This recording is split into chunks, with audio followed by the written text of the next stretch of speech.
So I decided I would try it because time was heavy on my hands and I needed something to do. So I thought, well, I'll just try this because I have volumes of journals that, of course, I've never done anything with. So I was quite shy in the beginning because I wasn't really sure that I could like call myself a writer. So I took a second class and I loved it. And then we formed a little startup group on the side, and that has continued and now has become Aventura Authors because we are all being published in a new international women's magazine called M-Now Magazine for the first time. So now we're real authors and we meet once a week and continue to write. And so Hindi has really been the start of new second careers for us all. Thank you, Hindi. Thank you, dear. Hi, my name is Minzel Pierce, and I was in the writing class with Hindi, and I went to the writing class with Hindi because Manolfa said, come take a writing class, try it. I really did not appreciate writing before I went into her class, but I decided that I wanted to write a memoir about my parents who are Holocaust survivors, and Hindi was very inspirational in getting me started on appreciating language, and I started writing, and I am now involved not only in that project, but I'm involved in a project called the Ships to Nowhere, which is ships that were either bombed, couldn't land, were not accepted by countries during the Holocaust. My parents were on the last boat out of Europe to America, and I am collecting stories with this traveling museum exhibit that I put together. I'm collecting stories of inspiration and hope and resiliency of people that were on ships. My name is Rosalind Kaplis. I actually started working with Hindi in her memoir class at FIU, the Osher Institute. By coming here, my friend Lynn is Ron Levitt's daughter. Hindi was sitting at my table. She explained that she did this writing course, a memoir course at FIU, so I've been utilizing her as a coach source ever since then. My memoir's title is 7 Lives Left. It's about surviving septic shock, and probably most of you don't know what septic shock is, but it's a very prevalent killer in the United States and globally. 225,000 people die a year from septic shock, and you probably don't even know it. I'll speak to you later about it. Sepsis is uncontrolled immune response. It's an infection that gets out of control, and most doctors can't explain it to patients and their families, so they say they died from pneumonia, they died from kidney stones, they died from heart attack, when really it's an overwhelming infection in the body. And from the course at FIU, I'm now enrolled in the Writers Institute at the beginning of May down at Miami-Dade for the Center for the Literary Arts. So, Hindi, you launched my career. Thanks. Hi, I'm Deborah Cooper. On a more positive note, no, I'm just kidding. But Hindi again launched all of our little careers here, and I'm really excited because through Hindi, I started a blog called thinkdeborah.com, and it's published it's online at the Miami Herald, momsmiami.com, as well as Mom Logic, which is run by Ellen DeGeneres and out in LA. And I get tons of hits every day, and it's really great. It's kind of like Sex and the City meets motherhood. And thanks to Hindi and now our Aventura Writers Group, I'm flourishing in that area, and I'm really happy. So thank you, Hindi. My name is Peter Vardy. I'm in the current class of Hindis. I don't know yet how famous I'm going to become when this is over, but in the interest of hearing our fine speakers today, I won't elaborate any more than that. Thank you. I'm Seville Applebaum, and Hindi says everybody has a book in them. I don't know, but I know she had a book in her, and I read it, and it was Gringa, and it was a terrific book. If the rest of us can write that well, it'll be very nice. Thank you. Full name? I'm Jennifer Laughlin. I'm from Venezuela. I'm trying to write a book in English. I don't know if I will succeed, but and also I would like my children and family to read about me, since I traveled and lived in many places and have very different experiences. I thought that we should share them with other people. We'll see if I succeed. I forgot to introduce myself. To those who don't know me, I'm Hindi Diamond, and I'm vice president of the club for at least 15 years. Okay, on with the program. You're surely aware of the recent revolution in the publishing industry. With the 21st century came the dawn of a new era by the dwindling number of prominent publishing companies that have merged. Surely they felt the impact of the economic recession, which has touched all of our lives. That's the bad news. But there are some good news around, and as a result, I'm happy to report that the previous stigma that had been imposed on self-published editors and writers has been lifted. And now it's quite acceptable for you to be on Amazon and others, and they will list your books on their websites, which they had refused to do several years ago. They wouldn't touch it. This is the good news for self-published authors, and even some well-known writers like Stephen King has been self-published recently, which is amazing.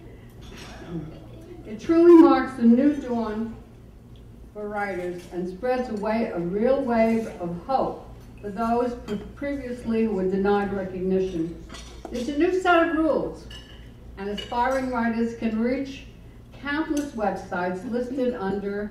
You can go to self-publishing and find resources and companies that are willing and able to print their books and offer other services.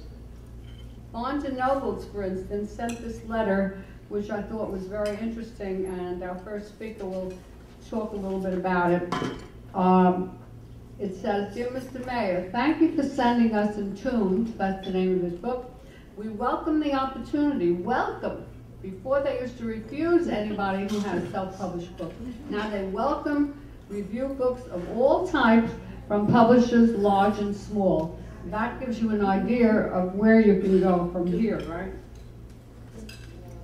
But beware, there are some scam artists who overcharge an unknowing first-time writer and do not provide all the services that they promise.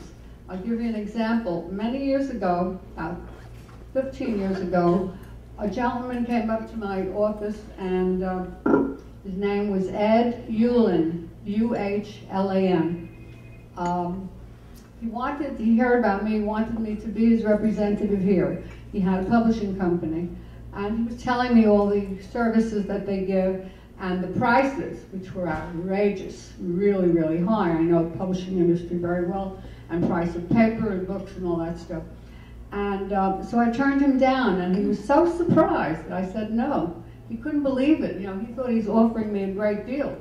Now, 2 weeks later, 60 Minutes had an entire piece on Ed Uhlan and how he cheated writers and overcharged them and never gave them the services that he promised. So that, you know, made me feel good that I turned it down. Anyway, that was then. This is now.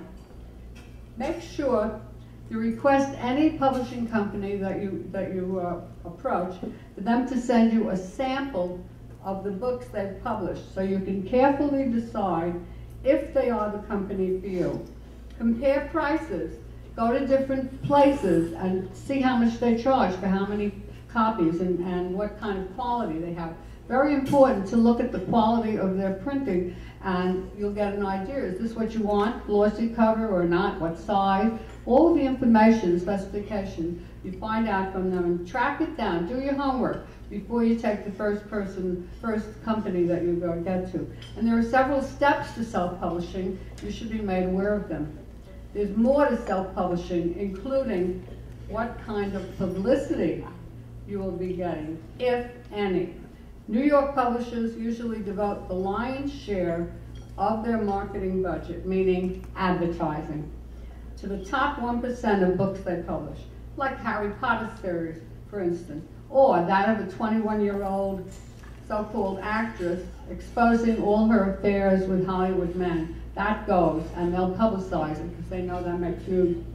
Ask other self-published writers for recommendations, and listen and absorb some of the criticism that they mention. Did they do a good job? Did they get out what you wanted? Did they use color or black and white? Find out all the details. Really, really study that, because it's very important to you, especially pricing. How many for 50 books? How many for 100 books? There are all kinds of questions that you should be asking them.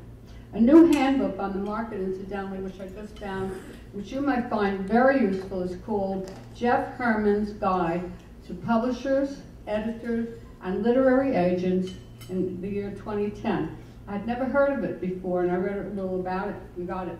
You can order a copy from Barnes & Noble, and it's very helpful to new writers to see what publishing companies are, what type of subject they're interested in. It'll be a big help to you, like the Writer's Market that I'm sure you're all familiar with. Listen to this, completely revised and brought up to date. I don't know if you can make a guess on how many copies that book has sold. 400,000 copies have been sold. Now, if that doesn't give you an indication of how many people need that information, there it is, right there in black and white. 400,000. You know what that is? That means that all over the United States, and I don't know, maybe Europe, people are really interested to know what's happening in the publishing field, and that's why we're having this seminar.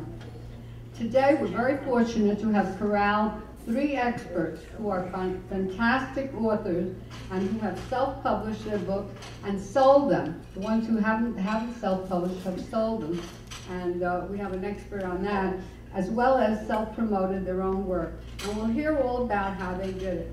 I'm very delighted to introduce our first speaker, Bernie Mayer, author of the book called Entombed, who looked in the yellow pages. Well, he'll tell you all about his story, how he did it. He spent his own savings to get the 200-page book subtitled How 45 Jews Lived Underground in a Polish Farmer's Bunker. It is now used as part of the Holocaust curriculum in the Dade County schools. When I interviewed Bernie for the Miami Herald that I was working for,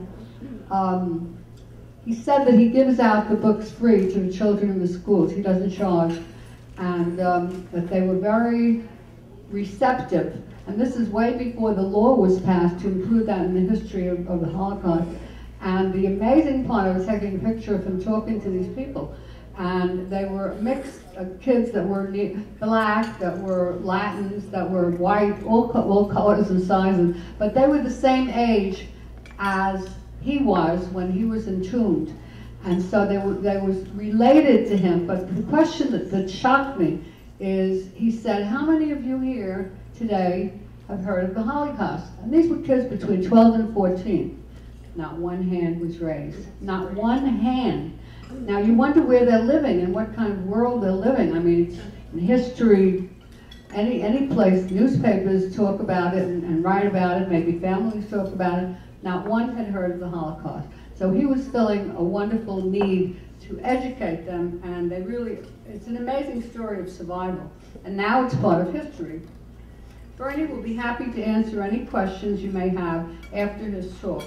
It gives me great pleasure now to present our first speaker, Bernie Mayer.